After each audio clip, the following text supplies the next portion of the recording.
Бомтын шинжиллийн үр дүн замын үд бомтод. Замын үд бомтын өргөтгөл шинжиллийн хүрээнд зорчигч тээврийн хэсэгт 30 ширхэг, ачаа тээврийн хэсэгт 28 ширхэг барилга байгууламж, иж бүрэн шугам сүлжээ, дэд бүтэц зам талбай, ногоон байгууламж баригджээ.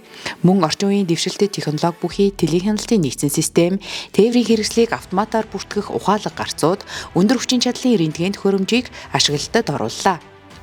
Зорчигч тээврийн шин цогцлборт хүлээлгийн болон үйлчилгээний техникүүдийг цогцоор нь байгуулж, зорчигч иргэдийн ая тухтай үйлчлүүлэх нөхцөлийг бүрдүүлсэн.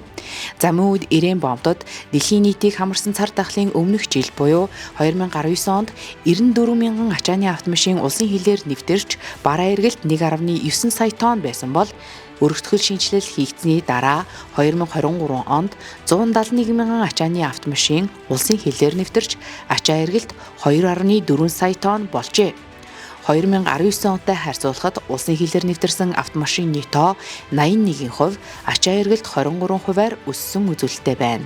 2024 оны 9 сарын байдлаар улсын хилээр 216 мянган ачааны автомашин улсын хилээр нэвтэрч 3.1 сая тонн ачааг улсын хилээр нэвтрүүлсэн.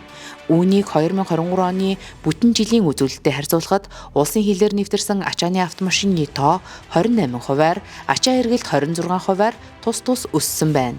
2024 оны 4-р сарын 1-ний өдрөөс замын үд бомтоор нэвтрэх ачаа тээврийн үйл ажиллагаа 24 цагаар тасралтгүй явагдаж эхэлсэн бөгөөд үүнтэй холбоотойгоор өдөрт нэвтрэх ачааны автомашины тоо 200-аас 300-аар, ачаа эргэлт 2.5-аас 3,000 орчим тонноор нэмэгдсэн. Тус бомтоор 2023 онд 1.2 сая зорчигч хил нэвтэрсэн бол 2024 оны эхний 9 сард 1.4 сая зорчигч хил нэвтэрч, хил нэвтэрсэн зорчигчийн тоо 15%-аар тус өссөн байна.